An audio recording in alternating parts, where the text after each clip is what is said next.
ñoo ngi jokkoo ak président Mamadou Deme mooy président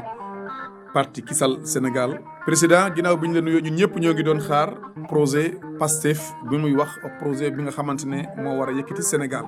yàlla dogal na jamono ji projet bi génn na. page 78 dañ ci tudd ay pôle la ñu bëgg a def Sénégal loolu moo war a yéenu koom-koomu Sénégal moo war a yéenu développement Sénégal yow nan nga ko jàngatee. waaw Oumar Doro Xume maa ngi lay nuyu di la gërëm tamit ci baat bi nga ma may ngam ma jublu ci samay nawle ci Sénégal samay doomu réew ngir waxtaan ak ñoom ci sama xalaat ci li ma jàngat ci projet bi nga xam ne Bassirou Diomaye Faye ak Ousmane Sonko loolu la ñu yéene Sénégal ci mbirum développement ci ni ñu ko gisee. projet xalaat la projet mooy li nga xam ne lii danga ko bugg a def di ko jëbët di seet ni ko defee ngir jariñoo ko. page bi nga wax ni 78 bi ci mbirum pôle économique yi waaw nee nañu de dañuy seddoo réew mi ci juróom-ñetti wàll bu ne mu tollnoo ak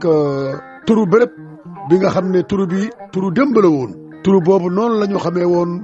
béréb yooyu ak goxaan yooyu ak goxu goxaan yooyu. turu boobu yennaloo Sénégal yi lépp luy xam ne mooy firnde développement ci zone boobu. ñu seddoo juróom-ñett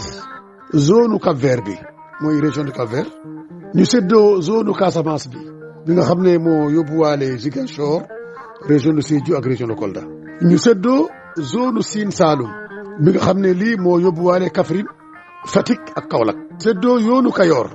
bi nga xam ne moo jël région de Thiès kese. ñu seddoo zone Bawol li nga xam ne moo yenu région de Diourbel kese. ñu seddoo zone Waalo ñu ne zone Waalo bi te mu ngi tàmbali Ndar dem ba genn wàlla région de Matam ci béréb bi nga xam ne Sinthiou Garba la tudd ak Faboli fala département de Matam yem. donc département de Matam lépp ak département Podor ak département Dagana ak département Ndar loolu moo nar a nekkaat zone Waalo. ñu créé zone Ferlo bi mooy région de Louga ak département de Ranérou ab lépp li nga xam ne mooy département de Bakel ñu jibli ko jëllawaat ko ci zone sylvo-pastorale nekk ci njiitu Louga. ñu créé zone du Bundu. la zone de Bundu moo nekk zone bi nga xam ne moo yore département de Goudiri moo yore département de Tambacounda moo yore département genn wàll ci département Bakel moo yore département Koumpentoum moo yore région de Kédougou. waaye région de Tambacounda bi ci li gën a bare ak région de Kédougou yëpp ci turu pôle du Bundu la mooy jumtukaayam. loolu nag dafa indi ay jàngot yu bare li nga xam ne bu ñu moytuwul day indi problème. président Mamadou Deme ginnaaw bi nga jàngatee loolu ndax pôle yi nii lu bees la ci réew mi am déet. ci lu njëkk pôle économique yi du lu bees li ñu yàgg xalaat la ci réew mi. Abdou Diouf bëggoon na ko tàmbali sos ko ci réew mi def ko des grands ensembles régionaux de développement waaye jotu ko woon def. bu Abdoulaye Wade ñëwee bëggoon na def ay pôle économique yu bare yu mag ngam organiser wu développement réew mi waaye mujj ko def ndaxte xalaat bi ma doon xalaat ci mbirum organisation décentralisation ak réforme administrative pour créer loolu moo indi woon jafe-jafe ba loolu mujjul am. Macky Sall ñëw bugg créer pôle territoire tàmbale ne ko ci Casamance tàmbale ne ko ci région de Sine Saloum tàmbale ne ko ci région de Tambacounda 4e bi moo naroon nekk région du Fouta pôle territoire du Fouta waaye lii yëpp mujjul am ndaxte nu ma ko defee woon ci mbirum acte 3 de la décentralisation pratique politico-politicienne bu ci àndee woon moo tere woon pôle territoire yi am. ci mbirum pôle territoire Fouta bi bañ a déggoo doomu Fouta yi nga xam ne ñu ngi doon ànd ak Macky Sall moo tere boobu territoire am. waaye li may jàngat ci loolu Bassirou Diomaye Faye ak Ousmane Sonko suñu dee ne dañuy wuti les noms originels des espaces des régions du Sénégal joxe leen ay turu pôle développement joxe pôle développement fàtte Fouta taxaw di réeral turu Fouta bi ci organisation économique et sociale sénégalaise.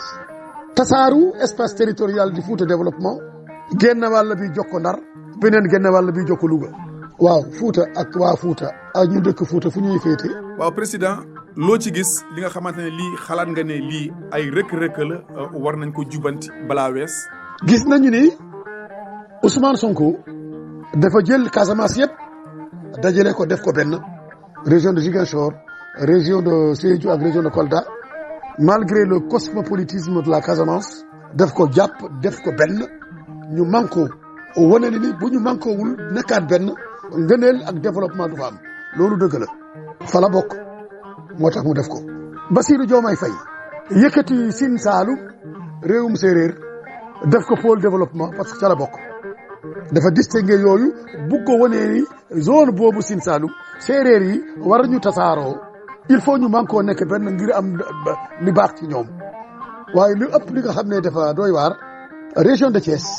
bi nga xam ne arrondissement de sous préfecture de Ourossogui de la région de Matam moo ko gën a yaatu ñeenti yoon. ñu joxe région de Thiès pôle économique alors que les perspectives économiques de la région de Thiès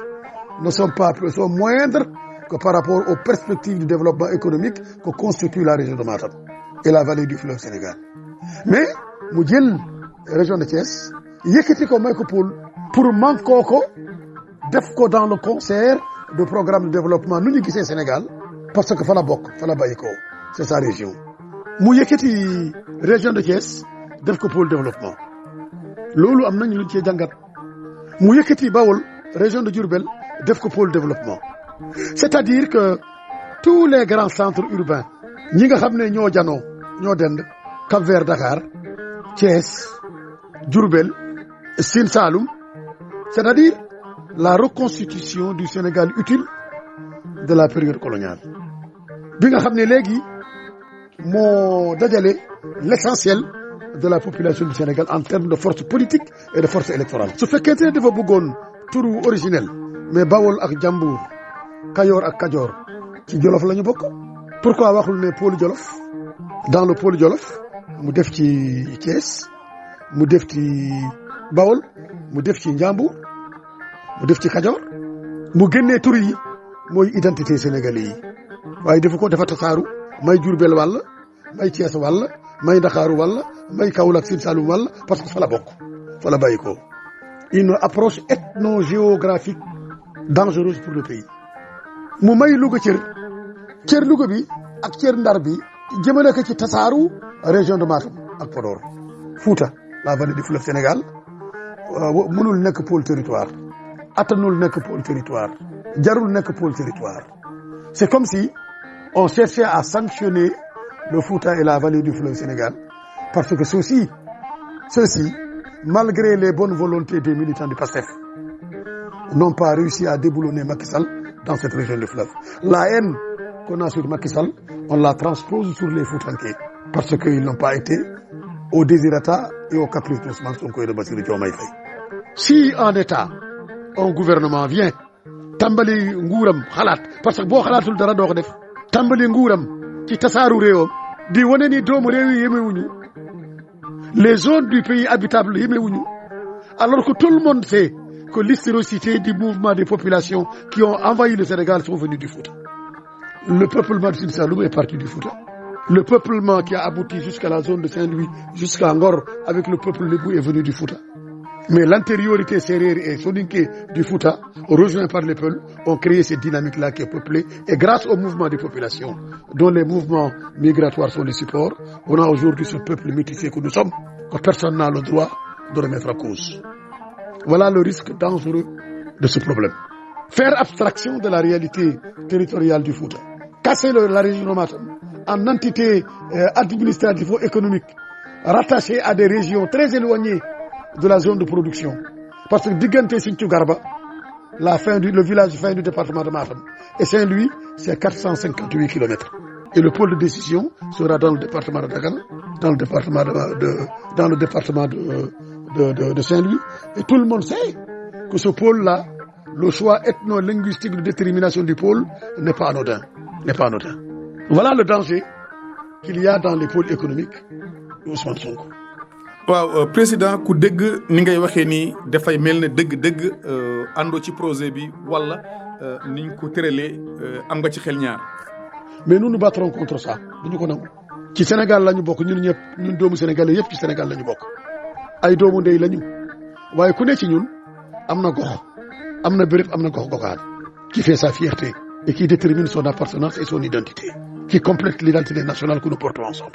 En quoi le Bundu est plus important yeneen béréb yi nga xam ne ñu ngi ci région Tambacounda. Cette abstraction d'entité importante que constitue Kédougou et sa région et ses potentialités économiques, que constitue Tambacounda et ses potentialités économiques, que constitue d'autres départements dans la région de Tambacounda et leurs potentialités économiques. En quoi cette zone du Bundu, enclavée par rapport à la route nationale 1, peut-il être un facteur de pôle de développement pour deux régions entières aussi marquantes que la région du Sénégal oriental et la région du Kédougou? Mais loolu calcul politique la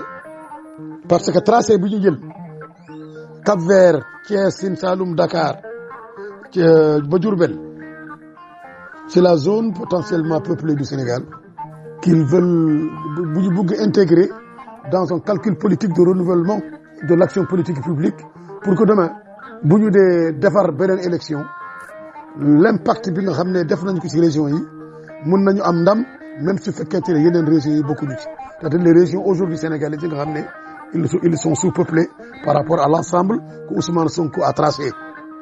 avec Bassirou Diomaye Faye, l'axe du Sénégal utile complété à l'axe sud de la Casamance parce que Ousmane Sonko fa la bokk. Le Joola a vu sa Casamance dans sa pluralité et le Sérère a vu sa zone éparpillée et je croyais que ñun dans nos rapports culturels et linguistiques, culturels et identitaires, la fratrie Pulaar, Sérère, Wolof, Joola, Mandeng et Sérère, Soninké était un élément déterminant dans la préservation d'un tissu social et d'une cohésion sociale avérée. waaw président ci biir pôle yi ñu bëgg a defar tamit dañ ciy xalaat defar ay yoon yi nga xamante ne dafay yombal dem bi ak dikk bi ndax pôle yi gën a jégalante loolu tamit defe naa lu baax la de. waaw loolu aménagement du territoire la ngir gox yi ak goxaan yëpp ku ne mu ne feetalante ak keneen ki nekkal keneen ki marché mbokkoo gi gën a am dem ak dikk bi gën a am organisation économique ni gën a sell waaye ni ñu tàmbalee def seen schéma pôle économique yi tracé aménagement du territoire bi ci la yem am na ay gox am na ay région am na ay zone yu nga xam ne ils sont dédiés à ça maintenant am na ay yeneen zones ils sont oubliés dañ leen fàtte. La zone de Matam ne fait l'objet d'aucune attention en matière d'aménagement du territoire. La zone de la vallée du fleuve Sénégal ne fait l'objet d'aucune attention malgré ses potentialités agricoles, malgré ses potentialités humaines, malgré ses potentialités de ressources minières. La zone de Matam, c'est comme si la région de Matam devait être sanctionnée. dañu ko war a daal génn ci biti waratul bokk et pour mu bañ a war a bokk dañu ko war a tasaaru c'est-à-dire ñu jël genn wala Matam bi def ko ci Ndar beneen donc situation administrative bi nekkaat ci Ndar donc lépp li nga xam ne day dem ci zone boobu ci Ndar lay jëmale ñu organiser ko à partir de Ndar alors que Matam pôle administratif la lépp li nga xam ne à l'est de Matam à partir du département de Kanel ba ca kanam jusqu'à l'est ñu jumbale ko ci département de Ranérou ñu sottiwaat ko ci Louga région de Matam ak Fouta réer na et dans ci mbirumu document bi zone yëpp dañuy wax seen tur y a que le Fouta dont le nom n'existe pas dedans. On a fait abstraction de la réalité historique du Fouta, de sa réalité identitaire, de sa réalité économique, de sa réalité physique, de sa réalité géographique et de sa réalité démographique et de sa pertinence en termes de projet de développement. Fouta beaucoup. Donc Fouta doit être divisé, cassé et remis à la disposition d'autres entités économiques et administratives pour la bonne administration du développement du Sénégal. Loolu la Bassirou Diomaye Faye ak Ousmane Sonko indil Sénégal ci seen projet bi. Mais nous verrons ba ci kanam yoon la. Projet bi dañu ko nëbboon parce que day xam nañu ne au Sénégal dafa am benn paresse intellectuelle. Nit ñi duñu jàng dañuy gën a dégg te généralement nit ñi li ñu leen di wax duñ dëgg du dëgg propagande lañ leen di wax waaye xalaat bi ñu bind bi am na ñu koy jàng parce que ñu mel ni ñun ñi nga xam ne yàlla may nañu niveau intellectuel important mun nañu jàng ak jàngat mais 60 à 70% des Sénégalais jànguñu école mënuñu lire document bi. Parmi les 30% qui sont allés à l'école, mais beaucoup ne liront pas ce document-là parce que j'ai interpellé les responsables du PASTEF qui sont originaires du Fouta et même jusqu'au niveau national du PASTEF. Ils m'ont dit qu'ils n'ont pas remarqué ce passage. Et pourtant, c'est écrit noir sur blanc à la page 78. Su fekkente ne Ousmane Sonko ak Diomaye Faye dañu am projet pour dimbali Sénégal génn ci xat-xatal am développement bi nga xam ne doomu Sénégal yëpp mën nañ ci gisee seen bopp war nañu seetaan lu ñu def une approche ethno-géographique du développement baaxul une verticalité du développement baaxul sectarisme dans une démarche politique baaxul iñaan ay nit ay zone parce que bëgg naa lii gunge wuñu ma ci kooku gunge wuñu ma man tamit dama leen def lii baaxul ci réew di joxante baaxul ci réew une approche ethnocentrique du développement baaxul ci réew njaaxum rek kese lay indi te ce projet là tel qu'il est conçu dans ses pôles économiques et tel qu'il est conçu dans sa stratégie d'aménagement du territoire c'est une division du pays et c'est un risque important de guerre civile comporte ce projet d'Ousmane Sonko et de Bassirou Diomaye Faye et nous le partagerons jamais mais si Ousmane Sonko et Bassirou Diomaye Faye taxaw ngir boole doomu sénégalais yëpp organiser compétence sénégalais yëpp mobiliser ressources yëpp ngir doomu sénégalais dans son identité au nom de quoi Bassirou Diomaye Faye préserve le Kayor et ne veut pas préserver le Fouta ne veut pas préserver le Ngalam ne veut pas préserver d'autres identités régionales et culturelles de la région du Sénégal lan la Kayor gën waa Ngalam du département de Bakel waa Fouta waa Law waa Toro lan la waa Barak ci seen tur est-ce que le Kajoor est-ce que le waa Barak peut renvoyer à toute l'historicité de la vallée du fleuve Sénégal ah bon parce que il y a une capacité de regroupement géo-ethno-culturel corroborant des potentialités économiques on crée un pôle économique et ceux qu'on veut sanctionner parce qu'on n'a pas donné la victoire là-bas et malgré que les militants du PASTEF ils ont tout vécu dans la région de Matam à cause d'Ousmane Sonko et c'est comme ça qu'on les considère moi je crois que si Ousmane Sonko veut réussir son projet il sort de cette approche ethno-géoculturelle qui n'a pas raison d'être et remettre à chaque région sa place, son rôle, son identité, son nom et sa place et sa pertinence économique et lui permettre de jouer son rôle le plus absolu. waaw président léegi nag suñu simili mu ngay waaj a jeex ndax am nga looy tàggatoo ak kaddu yi nga xamante ne yi ngay dénk Sénégal. sama kaddu bi du kaddu bañ nit déedéet kaddu bi nga xam ne kii dafa bëgg réewam bëggul réewam tasaaroo ñu yeneen yéeyu tasaaru Sénégal am na tur ak mbindoo bu rafet xeet yi fa nekk ñoo bokk ndey ak baay ñoo bokk askan ci ñu bare ci ñun ñoo bokk deret politique jarul ñuy tasaaroo ñuy reyante ñuy xaañante ñuy ci ñu diggante doomu Sénégalais yi arawante ak gënante amu fa place moo tax ma wax li may wax su fekkente ni président Bassirou Diomaye Faye ak premier ministre Ousmane Sonko dañu koy gisee doomu Sénégalais la te ñoom la ñuy dimbali pour ñu seetaat lu ñuy def ak lu ñu bëgg def ci réew mi fu mu manko ak soxla waa réew mi ak soxla doomu réew mi bu ñu ko gisee noonu jàmm réew mi lay doon bu ñu ko giseewul noonu topp li nga xam ne lii mankoowul ak mbindeewu réew mi lu ci mënta ñëw rek ñooy responsable te je crois que loolu umpu leen mënuñu ñëw ci nguur ci violence yoree nguur ci violence déedéet loolu baaxul ci réew maa ngi leen di nuyu loolu moo tax ma bëgg ñu gungante ñun ñëpp suñu xel suñu xol suñu xalaat ñu gis Sénégal ñu fàtte suñu bopp Sénégal gën ñu Sénégal moo ñu njëkkee moo ñu jiitu moo ñuy mujjee bu Sénégal taxawee bu baax ñun ñëpp ñu taxaw bu Sénégal taxawul dootuñu taxaw mu ñeneen raw ñu te defe naa ni am na réew yu bare dañoo bëgg mel ni Sénégal mbaa raw Sénégal te ñun ñoo ko war a bañ maa ngi leen di nuyu di leen gërëm yéen ñëpp di leen sant. jërëjëf monsieur Mamadou Deme lenn rek laa ci yokk xalaat bu mel nii xalaat bu am solo la defar ay pôle tuddee ko sunuy turu cosaan loolu lu am solo la waaye jàpp naa ne nit boo mu nee tudd Waalo tudd Siin tudd Saalum tudd yeneen béréb yi war nga mun a fàttaliku Jolof war nga mun a fàttaliku diiwaan Fuuta ndax fi ci Sénégal amul benn diiwaan bi nga xamante ne mot na 500 kilomètres lu dul Fuuta donc xalaat bi xalaat bu baax la ab yéene la waaye nag mun nañ ko xoolaat ñu jooyanti ko ku nekk nga mun a gis sa bopp ci tur yi loolu tamit maanaam am na ci solo tooro damga xalay bi yirlaa bi hebbiyaa bi boosoya ngenaar laaw ak li nu mel ak yeneen tur yi nga xamante ne mu ngi làqu ci biir Fuuta léegi ñoom pour ñu gis seen bopp nañu def pôle Fuuta benn yoon diiwaan yi yëpp dinañ ci gis seen bopp loolu su munul ne nañu jàpp pôle yëpp tuddee ko pôle de développement tout court ou ñu ne pôle nord